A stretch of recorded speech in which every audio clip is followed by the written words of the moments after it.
Welcome to कलना। सो हमारा आज का जो टॉपिक है ना, it's a little bit nuanced and इसके लिए थोड़ी लंबी डिस्कशन की ज़रूरत है। एंड बहुत सारे लोगों की इस पर बहुत एक्सटेंसिवली एक जटिल राय है। तो I just want to be very clear कि I don't want to offend anybody. ये मेरे ओपिनियंस हैं, मैं आपको एक ओपिनियन से, एक थॉट प्रोसेस से अवगत कराना चाहती हूँ। If you don't agree with it, I am perfectly okay with it. This is the age of trash content on the internet, and I'm trying to make a difference by bringing in unique perspectives to things that people, and especially women of India, do not talk about. So please support me. If you like, however, my opinions, my thought processes, and the things that I introduce you to, then you can like, share, and subscribe to my channel. सो इस video की शुरुआत ना मैं आपसे एक question पूछने के करना चाहूँगी। What is the first thing that you feel जब आप इन सारी इमेजेस को देखते हैं? हो सकता है कि आपको ये इमेजेस बहुत पसंद आ रही हों, हो सकता है कि आपको लग रहा हो हाँ ठीक है, इट वर्क्स। हो सकता है आपको ये कन्फ्यूजन या केओस आपके दिमाग में एक भाव उसका कॉज कर रही हूँ। बट मैं अपना बताती हूँ, मेरे दिमाग में ये इमेजेस बहुत ज़्यादा कन्फ्यूजन और केओस कॉज करती हैं। And the one thing that I am forced to ask when I look at them is why? आखिर क्यों? When we have such amazing works of art and architecture, इतने wonderful artist हैं, इतने सारे लोग हैं हमारी धरती पे जिनका इतना यूनिक पर्सपेक्टिव है जो वो लेके आते हैं अपनी कलाकृतियों में, हम मशीन जनरेटेड आर्ट पे क्यों रिलाई कर रहे हैं? बट देखो, बात ये है कि ये बहुत ही नुआंस डिबेट है। इस पे सिर्फ इतनी सी चीज़ें सॉल्व नहीं हो जाती कि आपने एक प्रॉम्प्ट डाल दिया, एआई ने जनरेट कर दी एक इमेज जिसके 5 उंगलियां नहीं 6 उंगलियां हैं। वो एक तरीके की हेलुसिनेशन है। बट इस पे डिबेट इस चीज़ पे भी कि आपको एआई आर्ट ने ऐसा क्या दिखाया, आपको दुनिया के बारे में क्या नया पर्सपेक्टिव मिला, आपके अंदर ऐसे कौन से यूनिक फीलिंग्स, इमोशंस, भावा और रसा उत्पन्न हुए। और स्पेशली जब आप भारतीय हो ना, आपको ये चीज़ अपने आप से और जटिल तरीके से और सटीक तरीके से पूछनी चाहिए।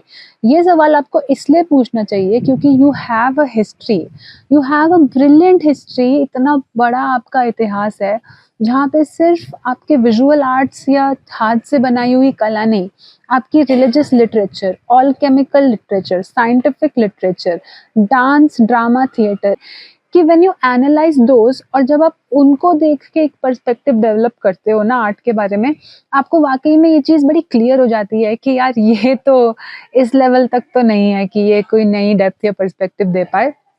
सबसे पहली बात तो यार इसमें ये है कि let us go to Ajanta and Ellora, which is one of the most important I think pages of Indian history.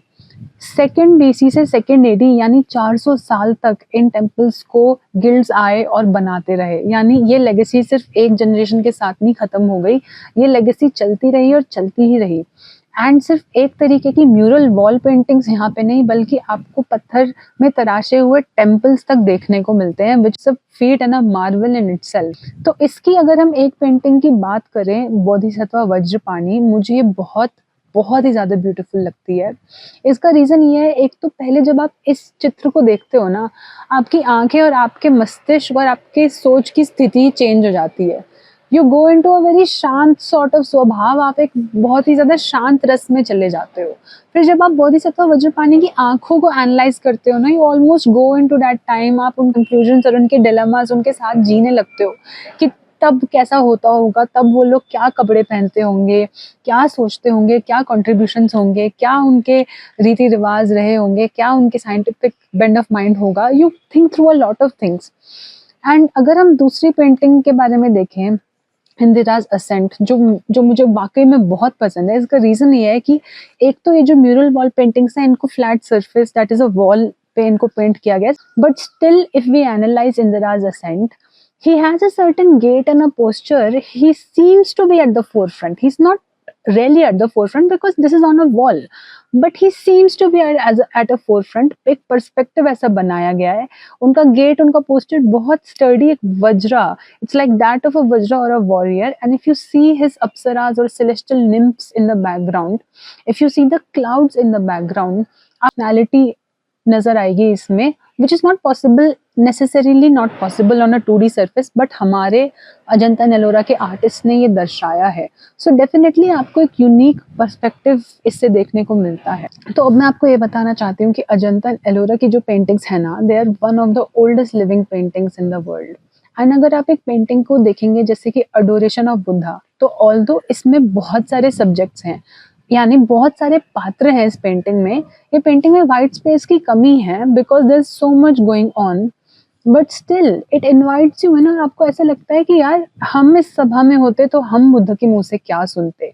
So this is the kind of unique transcendence. ये इस तरीके की शैली है जिसमें आप एक तरीके से आर्टिस्ट के पर्सपेक्टिव से देख रहे हैं और सोच रहे हैं, और वो जो 2000 साल का जो गैप है ना, दैट हैज कम्प्लीटली डिसॉल्व। जो दूसरे व्यक्ति हैं जिनके बारे में मैं बात करना चाहूंगी, इज अवनींद्रनाथ टैगोर। तो ये अराउंड 1900s के टाइम पे इनकी चित्रकला काफी एक्टिव थे ये चित्र बनाने में। एंड इनके जो यूनिक इंस्पिरेशंस है, they are Rajput and Mughal school of miniature paintings. So ये काफी एक्टिव थे एंड इन्होंने भारत माता की एक पेंटिंग बनाई थी which was an immediate connect with the masses. तो इसकी एक यूनिक बात ये है कि भारत माता के हाथ में ना यहाँ पे पैडी है, वाइट क्लोथ है, मैन्युस्क्रिप्ट है।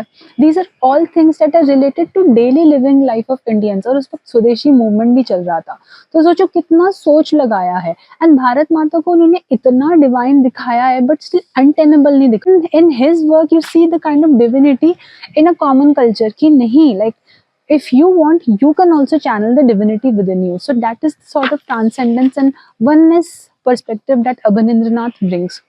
दूसरी मुझे पेंटिंग इनकी बहुत अच्छी लगती है, it's the passing of Shahjahan. तो अगर आप इसमें कॉलम्स को स्टडी करोगे ना, तो एकदम पर्सपेक्टिव इन्होंने दिया हुआ है। At the four front columns wider हैं, at the back they are sort of narrower. और इसमें आप बेगम जहान आरा के दुख से भी एकदम कनेक्ट कर पाते हो कि अभी अभी उन्होंने अपने पिताजी को खोया है। उनका उन्होंने लास्ट के सालों में इतना ध्यान रखा। खुद शाहजहां की लाइफ बहुत ही बेकार गुजरी थी क्योंकि उनके बेटे औरंगजेब ने उनको कैप्टिविटी में भेज दिया था। तो that entire grief you kind of connect very easily with it. And this is the beauty of Abanindranath work, जो मुझे नहीं लगता कि किसी भी जन एआई वर्क में आया है या आ सकता है, क्योंकि ये आर्टिस्ट की एक यूनिक सोच होती है। अवनींद्रनाथ को यूरोपियन स्टाइल्स भी पसंद थे, इंडियन कंसेप्शन भी पसंद थे। So he himself is a sort of a evolutionary ideal. तो जब ऐसे आर्टिस्ट कोई चित्र बनाते हैं ना, वो अपनी एक बहुत ही यूनिक तरीके की कलर श्रेणी उसमें डालते हैं, विच is not possible with AI. अब आप बोलोगे कि प्रॉम्प्ट लिखने में भी तो यूनिकनेस है, तो प्रॉम्प्ट लिख के जो चीज जनरेट कर रहे हो उसका वर्क फ्लो एक तो काफी अलग है compared to how the artists are generating these artworks. I feel कि एक तरीके से यहाँ पे जो नॉर्मल मासेस को ये बोला जा रहा है कि हाँ कुछ भी बना दो एंड इट वर्क्स, ये भी है कि is art really suppose to solve any purpose. तो यार फिर यहाँ पे डेमोक्रेटाइजेशन ऑफ आर्ट की एक बहुत बड़ी बात आ जाती है।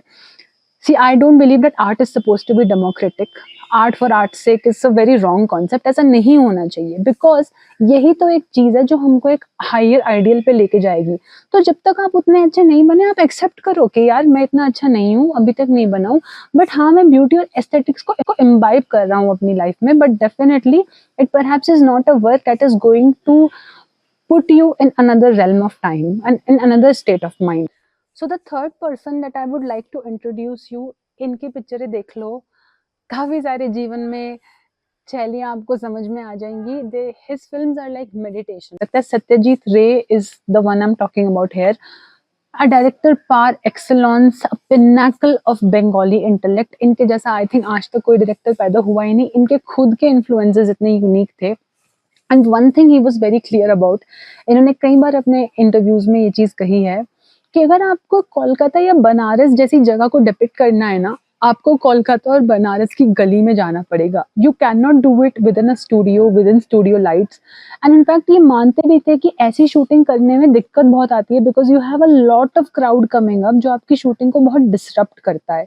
But he was okay with it and he said that it's a part and parcel of the way this is suppose to be done, and आपको इसको हैंडल करना पड़ेगा। सो एक व्यक्ति जो इतना ज्यादा ऑर्गेनिक एस्थेटिक में विश्वास रखता है, वो तो फिर पूरी तरीके से गलत ही हो गया ना अगर जेन एआई आर्ट सही हुआ। तो I am living in a world जहाँ पे इधर सत्यजीत रे इज करेक्ट और gen AI art work is correct, जो 5 की जगह 6 उंगलियां दिखा दे रहा है या 2 आंखों की जगह 3 आंख दिखा दे रहा है। अब मैं आपको एक ऐसा वर्णन दिखाती हूँ चारुलता मूवी से, जो सत्यजीत रे ने डायरेक्ट की थी, and this scene is very unique, बहुत ही प्यारा सा ये सीन है। आप ज़रा इसको देखिए एंड समझने की कोशिश करिए।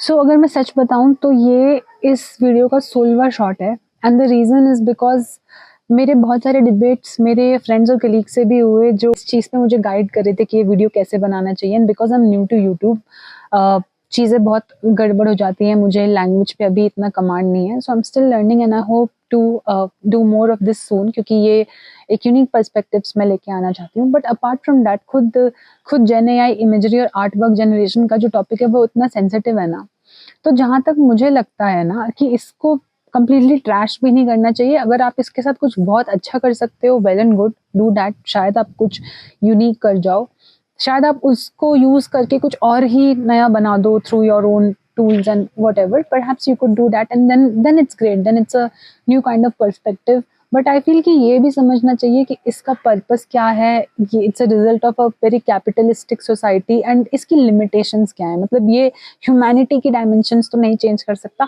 हाँ, कर सकता है इन द सेंस कि ये पॉलिटिकल डिस्कोर्स में ज़रूर प्रॉब्लम क्रिएट कर सकता है, अगर इसने फेक इमेजेस और फेक वीडियोस जनरेट करने शुरू कर दिए, which it is already doing. तो उसके लिए तो हमें वैसे भी केयरफुल रहना चाहिए। एंड आई फील कि a lot of capitalistic companies now are trying to channel our brain in a very particular direction, कि हाँ, ये डिस्टोपिया जैसी टेस्ट तुम इम्बाइब कर लो, ये डिस्टोपियन जैसे तुम बन जाओ, यू नो, ये अजीब सा कंफ्यूजन सा chaotic सिचुएशन से तुम अलाइन हो जाओ। एंड यही रीजन था कि मैंने इतनी ऑर्गेनिक जगह पे आज ये वीडियो शूट किया, क्योंकि I would like, at least for, in my opinion, humanity to remain free from this sort of clutter. Already Indian internet पे बहुत ज़्यादा गंदगी फैली हुई है। इंडियन इंटरनेट पे क्या, वर्ल्ड इंटरनेट पे भी बहुत ज़्यादा गंदगी फैली हुई है। There is such a trash content that gets produce day in and day out. मतलब इंस्टाग्राम तो अनइंस्टॉल ही करना पड़ा, क्योंकि वो इतना ज़्यादा गंदा कंटेंट देता है कि और लाइक यार ये क्या दिखा दिया इसने। और जहाँ पे स्विगी और जोमेटो जैसे जो ब्रांड्स हैं वो भी गंजी जुड़ैल कोलैब कर रहे हैं, तो I really don't know what to say about this kind of downfall of Indian internet, at least. But what I can tell to all my viewers is that it is in our hands to develop a unique perspective. आप हो वो व्यक्ति जो अपनी आत्मा का उद्धार खुद कर सकता है, तो आपको अपने आप को इंट्रोड्यूस करना पड़ेगा to these art movements, to various works, not just eastern thought या Indic thought, even western thought. जितना पढ़ सकते हो, जितना यूनिक चीज़ें कंसीव कर सकते हो, जितना सिनेमा देख सकते हो देखो, because that is really going to open your mind, and that is really going to lend you unique perspective. And तब जाके आपके पास एक you know you can then refuse to give in to the narrative that is being set by a lot of agencies that are at the forefront of this sort of madness. So anyway, you're free to form your own opinion. आप करिए अपना opinion form, आप जाइए, देखिए, पढ़िए, समझिए, जेन AI को समझिए कि कैसे डेटा मॉडल्स पे ट्रेन होता है, आर्टिस्ट को कितनी प्रॉब्लम हो रही है। इनफैक्ट ये डेटा पॉलिसीज़ की तो एक अलग ही डिबेट है पूरी, कि आर्टिस्ट ये बोल रहे हैं कि ये हम इससे एग्री नहीं करते हैं कि हमारे आर्ट वर्क पे ट्रेन हो रहा है, और हम इसकी परमिशन नहीं देते हैं, बट फिर भी ये लीगल लूप होल्स एक्सप्लॉइट करते हैं, डेटा लूप होल्स एक्सप्लॉइट करते हैं, ये होता है। तो this is not even equitable, this is not healthy situation that we are going in.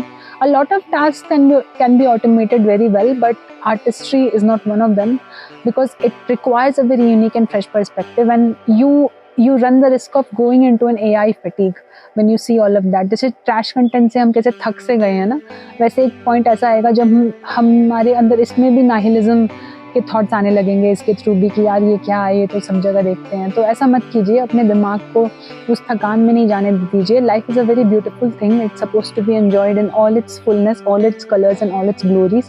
तो अपने फ़ोन से हटिए, अपने घर से बाहर निकलिए, देखिए, समझिए कला क्या है, एंड फिर उस हिसाब से you can develop your own perspective. तो अगर आपको मेरा चैनल पसंद आया तो please of course like, share and subscribe, and comments छोड़िए नीचे कि आपको वीडियो कैसा लगा।